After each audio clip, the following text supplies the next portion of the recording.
Hey everyone, JP here, and today I want to talk about Calrec Audio, king of the broadcast world and dark horse of vintage analog.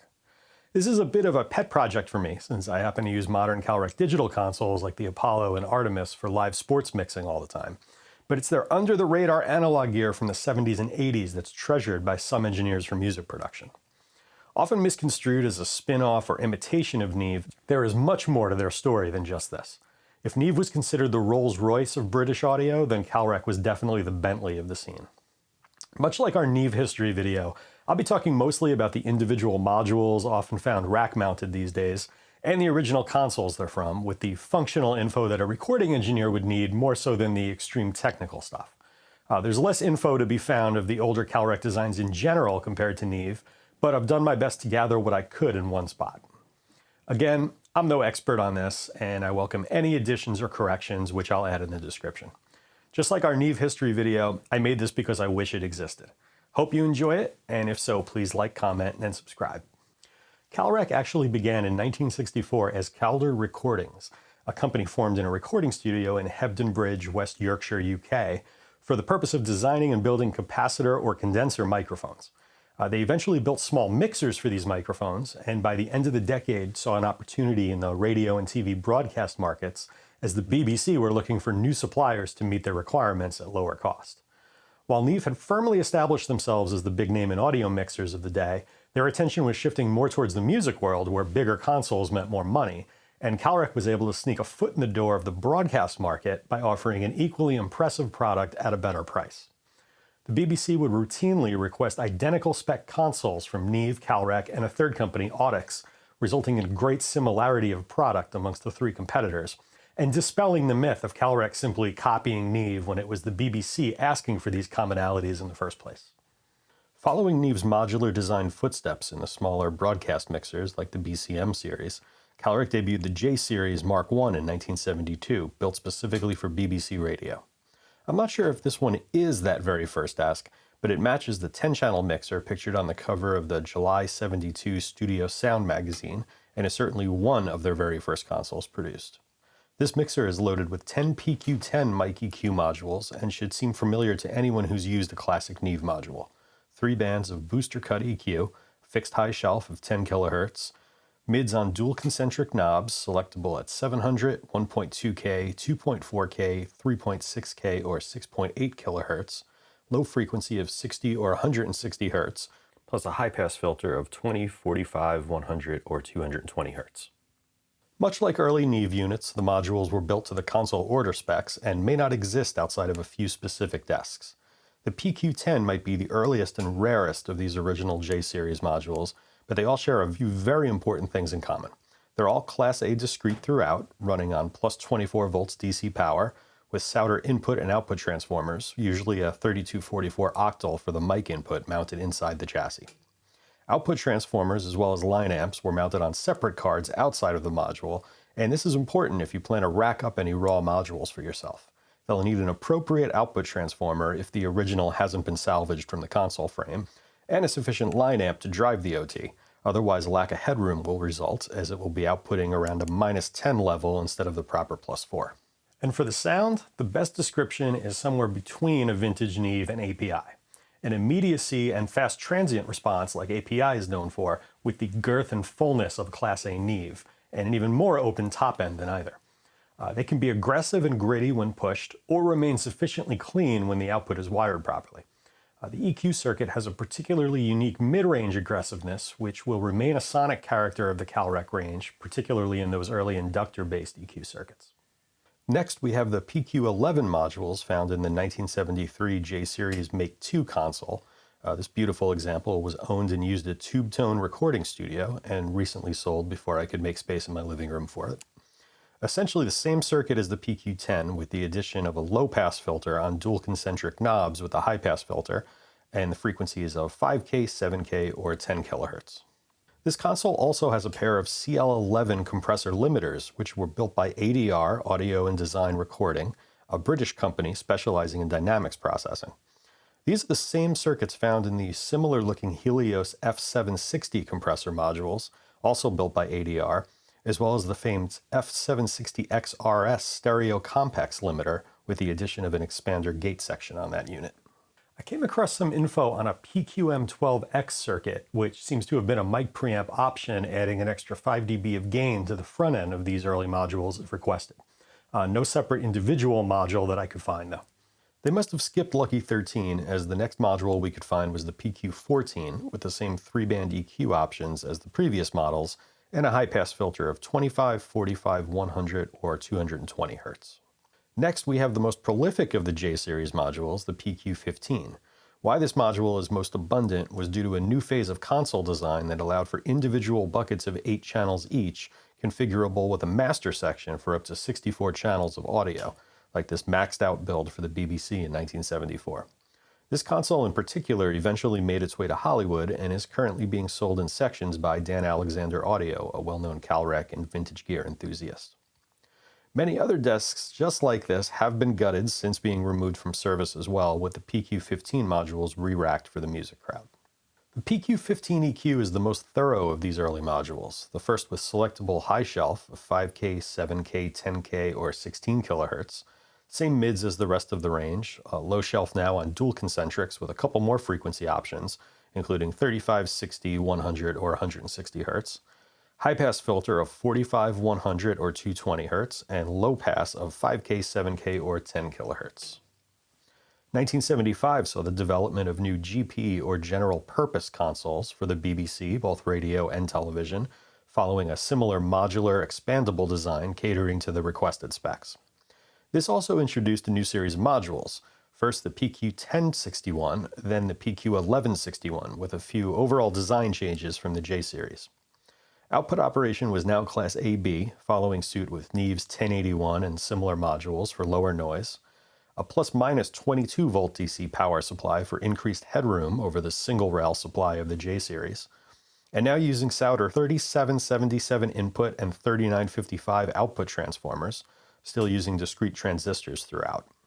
This resulted in a tighter bottom end compared to the previous Class A J-series modules, similar to Neve's results when making similar changes to their designs as well. In terms of the two models, they are operationally identical, with the only differences being internal revisions and nothing to do with sound. This line also saw some new cosmetic options offered besides black, with a Neve-like gray as well as a vibrant aqua blue finish reminiscent of the old 3M tape machines available at the time. It wasn't easy finding console pictures featuring the 1061 and 1161 modules, but a few were dug up, including this beautiful blue model from BBC Bush House Studios, taken by studio manager Roger Wilmot in 1991.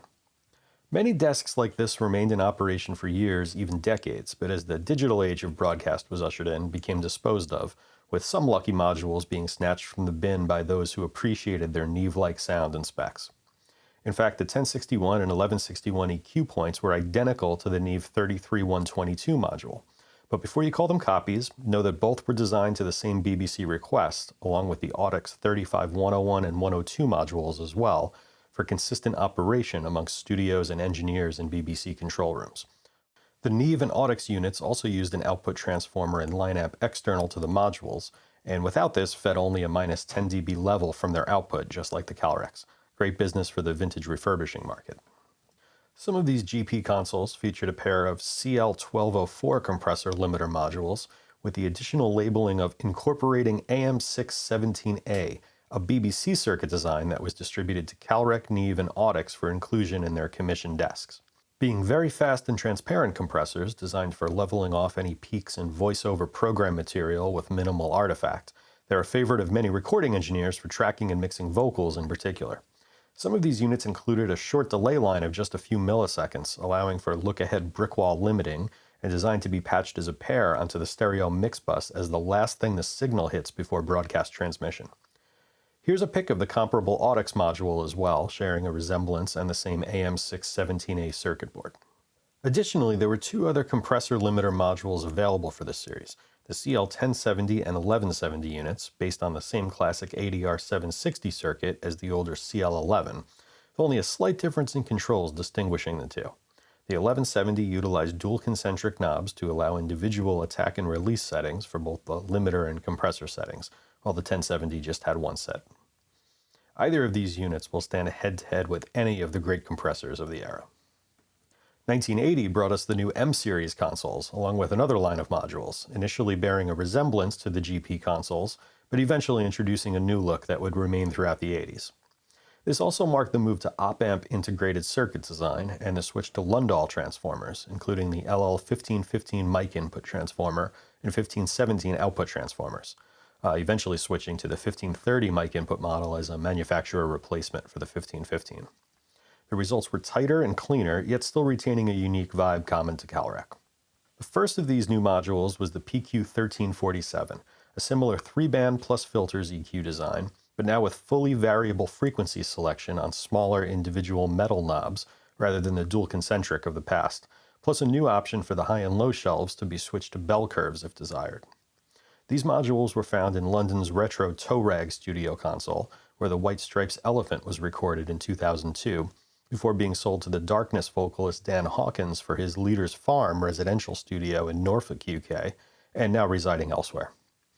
These modules were also found in the largest metal knob M-series console made, a 48-input unit designed for the BBC in one of my favorite cities, Edinburgh, Scotland. The 1347 was also the first to come in a white finish, to my knowledge, although I couldn't track down a full console picture with them loaded. I'm sure it must have looked incredible. The M-series would soon introduce Calrec's first 4-band EQ module, the PQ1253, which would start out with the familiar metal knobs and colors of the 1347 modules, but eventually switched to plastic knobs and a new brown-gray finish, becoming the new standard for the company. Notice the color evolution in this module rack.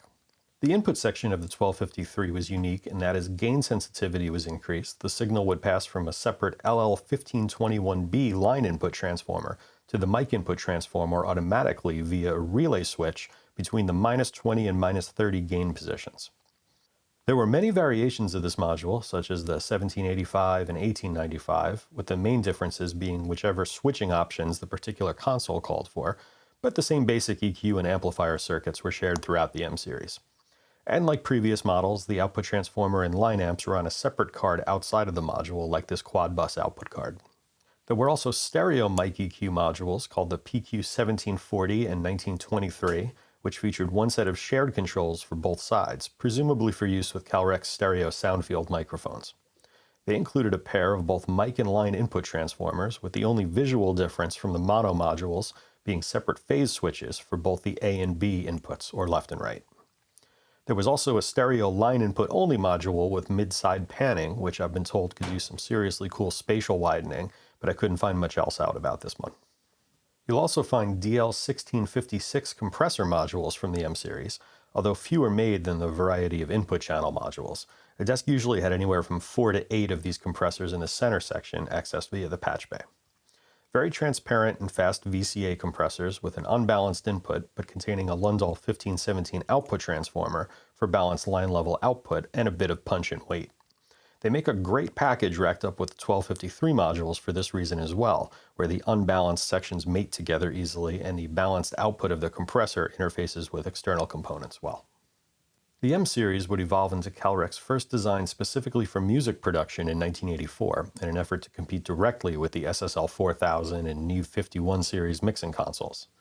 The UA 8000, meaning Ultimate Audio, and 8000 because it was twice as good as an SSL 4000, according to its designers, saw incorporation of many of the features that SSL pioneered in the early 80s, like inline monitoring, VCA groups and fader automation, and dynamics on every channel, including simultaneous compression and gating. The input module of these desks was yet another variation of the 1253 called the PQ1549, same basic circuit overall, but now with a separate line input switch and the ability to use the filters as a sidechain into the dynamic section. The first of these consoles was installed at Sweden's Polar Studios, and another soon going to Puck Studios of Denmark, as well as Abbey Road in London. In 1986, Calrec would be purchased by Advanced Music Systems, or AMS, yes, the same AMS that is now merged with Neve. At the time, AMS had made a big name for themselves with their digital RMX reverb and DMX delay units, staples of recording studios throughout the 80s, and sought expansion into the large format console market.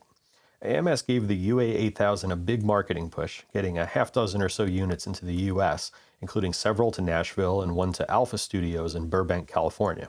The Alpha desk is most notable as it was later purchased in the early 2000s by Richard Mauser, refurbished and installed as the centerpiece of his Mouse House studio in Altadena, California. This was my first introduction to it as a fan of Mauser's many projects, particularly the great Pharmakos album by former Ozzy guitarist Joe Holmes. It was tracked and mixed entirely at the Mouse House by Mauser, along with Joe's upcoming new album as well. In fact, while I was putting this together, Joe released a video for a new single from that album, filmed mostly at the Mouse House. Some great close-ups of their Calrec. I'll link it below. Other clients of the Mouse House include Chris Cornell, Tears for Fears, and Weezer, amongst many others. With only just over a dozen consoles sold, the AMS marketing push had failed despite the UA8000 being considered a fantastic design by all accounts. By 1989, the original Calrec founders sought to buy back full ownership from AMS and were free to design and compete freely by 1991. The company would continue making great analog desks, including the SC and Q series, and also a brief line of rack mount processors based off of the Q series consoles in the 90s, ostensibly aimed to compete with the SSL GFX rack mount products of the time. This consisted of the RQQ 2200 2-channel EQ, with the familiar 4-band plus filters design of previous Calrec modules, the RQP 3200 channel strip, a full mic line input channel with the same EQ plus a dynamic section with compressor and expander gate, and also the RQD 6400, which was actually a pair of stereo compressors under the hood of one rack space, with one set of controls per pair. These compressors could be used as independent stereo drum bus and mix bus units, or both pairs linked together for quad output operation, or just as two individual compressors for whatever you'd like. They sounded absolutely fantastic. This trio of units also went fully transformerless in design, with electronically balanced inputs and outputs and surface mount components being the main difference from the previous modules we've discussed. So that just about wraps up the analog days of Calrec, who have been dominating the digital broadcast console world since the early 2000s. If there's anything I left out or misspoke on, please let me know and I'll update the description below. If you enjoyed this, please like and subscribe, and thanks for watching.